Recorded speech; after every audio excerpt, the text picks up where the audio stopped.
Ketua DPP PDIP Puan Maharani menyambangi kediaman dinas Ketua Umum PKB Muhaimin Iskandar alias Caimin di Jalan Widya Chandra 4, Jakarta Selatan pada Kamis 27 Juli 2023. Pantauan Tribunnews.com di lokasi, Puan Maharani tiba sekitar pukul 12:43 waktu Indonesia Barat. Puan Maharani yang mengenakan pakaian serba hitam itu langsung disambut oleh Ketua Umum PKB Muhaimin Iskandar. Dalam momen itu, Puan didampingi sejumlah elit PDIP, diantaranya Ketua DPP PDIP Bambang Wuryanto dan Ketua DPP PDIP Said Abdullah.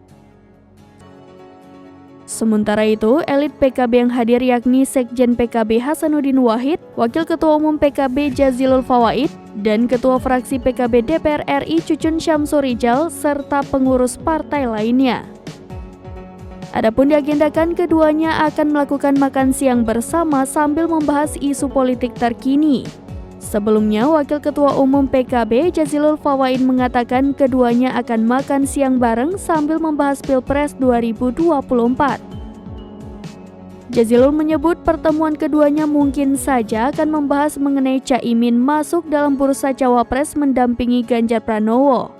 Wakil Ketua MPR RI ini menuturkan rencana pertemuan itu telah diberitahukan kepada Partai Gerindra. Diketahui PKB dan PDIP telah membentuk koalisi masing-masing untuk Pilpres 2024 mendatang. PKB telah membentuk Koalisi Kebangkitan Indonesia Raya bersama Partai Gerindra. Sementara PDIP telah menekan kerjasama dengan Partai Persatuan Pembangunan, Perindo, dan Hanura.